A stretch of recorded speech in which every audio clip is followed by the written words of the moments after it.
Hello everyone. तो guys सबसे पहले तो उन सभी को कांग्रेचुलेशंस जिनको भारतीय हेक्साकॉम आईपीओ का अलॉटमेंट मिला है। एंड आप में से जितने लोगों को नहीं पता उनको मैं बता देता हूं। तो भारतीय हेक्साकॉम आईपीओ का अलॉटमेंट स्टेटस आ चुका है केफिनटेक की वेबसाइट पे। आप में से जितने लोगों ने भी अभी तक चेक नहीं करा है अपना अलॉटमेंट स्टेटस, तो वो अभी केफिनटेक की वेबसाइट पे जाकर के चेक कर सकते हैं। अब गाइस इस आईपीओ का अलॉटमेंट स्टेटस तो आ गया, लेकिन काफी सारे लोगों के माइंड में ये डाउट है कि हमें लिस्टिंग डे वाले दिन इस आईपीओ में क्या करना है। मतलब इस आईपीओ को हम होल्ड करके रखें या फिर सेल कर दें। प्लस काफी सारे लोगों के माइंड में ये डाउट भी है कि इस आईपीओ की लिस्टिंग नेगेटिव भी हो सकती है क्या। तो इन सारी चीजों के बारे में हम आज की वीडियो में डिटेल में बात करेंगे। तो वीडियो को कंप्लीटली एंड तक वॉच कीजिएगा।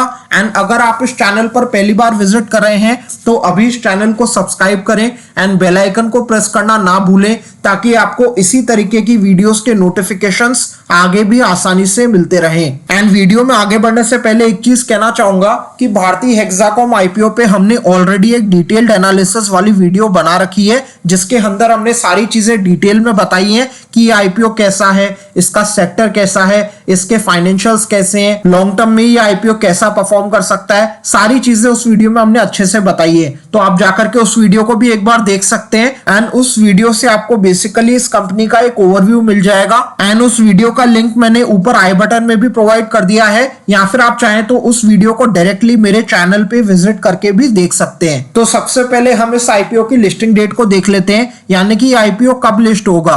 तो ये आईपीओ 12 अप्रैल को लिस्ट होगा एनएससी और बीएससी दोनों पे। देन हम इसके सब्सक्रिप्शन स्टेटस को देख लेते हैं, जो कि इसको लास्ट डे तक मिला था। तो क्यूआईबी की तरफ से इसको लास्ट डे तक 48.57 टाइम्स तक का सब्सक्रिप्शन मिला था। देन एनआईआईएस की तरफ से बात करें तो एनआईआईएस की तरफ से 10.52 टाइम्स तक का सब्सक्रिप्शन डे 3 तक इसको मिला था। देन रिटेलर्स की तरफ से इसे 2.83 टाइम्स तक का सब्सक्रिप्शन मिला था। एंड टोटल ये आईपीओ अपने डे 3 तक 29.88 टाइम्स तक सब्सक्राइब हो गया था। तो सब्सक्रिप्शन की अगर हम बात करें तो सब्सक्रिप्शन हमें लास्ट डे पे बम्पर देखने को मिला है इस आईपीओ में। एंड वो भी रिटेलर्स और एनआईआईएस की तरफ से नहीं, बल्कि क्यूआईबीज की तरफ से। तो ये एक बहुत बड़ी बात है, ये बहुत बड़ा पॉजिटिव पॉइंट है इस आईपीओ का। देन हम इस आईपीओ के करंट लाइव जीएमपी को देखें तो आज एज ऑफ नाउ जब ये वीडियो रिकॉर्ड हो रही है तो आज डेट है 10 अप्रैल। एंड इस आईपीओ का जीएमपी करंटली चल रहा है 88 रुपीज का। एंड अभी के जीएमपी के अकॉर्डिंग जो एस्टिमेटेड लिस्टिंग प्राइस निकल के आ रहा है वो है 658 रुपीज का। यानी कि आपको आपके इन्वेस्टेड अमाउंट पे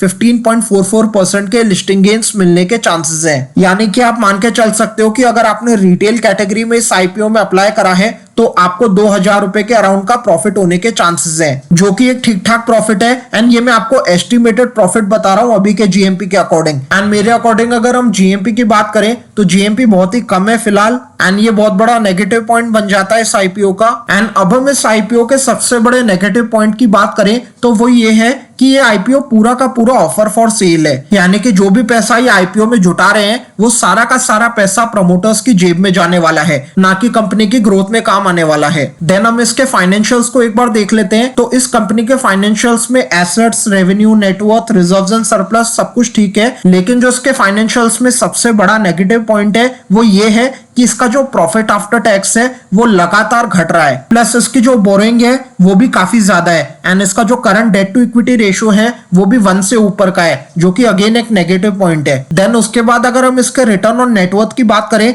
तो वो भी 15 और 20 से तो बहुत ही ज्यादा कम है, जो अगेन एक बहुत बड़ा नेगेटिव पॉइंट बन जाता है। देन अगर इसके कॉम्पिटिटर्स के साथ हम इसका कंपैरिजन करें तो सबसे पहले ये एक बहुत ही छोटी कंपनी है उनके कंपैरिजन में। देन अगर हम इसकी वैल्यूएशन की बात करें तो इसके पीयर्स के कंपैरिजन में ये ठीक ठाक वैल्यूएशन मांग रहे हैं, लेकिन हम इसकी वैल्यूएशन को बहुत सस्ता नहीं कह सकते, जो कि अगेन एक नेगेटिव पॉइंट बन जाता है। तो गाइस ये थे इस आईपीओ के सारे पॉजिटिव एंड नेगेटिव पॉइंट्स। तो अब हम इस आईपीओ की लिस्टिंग डे स्ट्रैटेजी के बारे में बात कर लेते हैं। यानी कि आपको इस आईपीओ में लिस्टिंग गेन्स लेकर के एग्जिट हो जाना चाहिए लिस्टिंग वाले दिन, या फिर लॉन्ग टर्म के लिए इस आईपीओ को होल्ड करना चाहिए। तो मैं आपको केवल एक क्लैरिटी दूंगा कि अगर ये आईपीओ मुझे अलॉट हुआ होता तो मैं इस आईपीओ में क्या करता। हालांकि मैंने पर्सनली इस आईपीओ में अप्लाई नहीं किया था, क्योंकि मुझे पर्सनली इस आईपीओ की काफी सारी चीजें अच्छी नहीं लगी थी। एंड अगर किसी आईपीओ की वैल्यूएशन अच्छी है, फाइनेंशियल्स अच्छे हैं, जीएमपी अच्छा है, प्लस उसका सेक्टर भी अच्छा है, तभी मैं उस आईपीओ में अप्लाई करता हूं, चाहे लिस्टिंग गेन्स के लिए चाहे लॉन्ग टर्म के लिए। एंड अगर मुझे पर्सनली आईपीओ अलॉट हुआ होता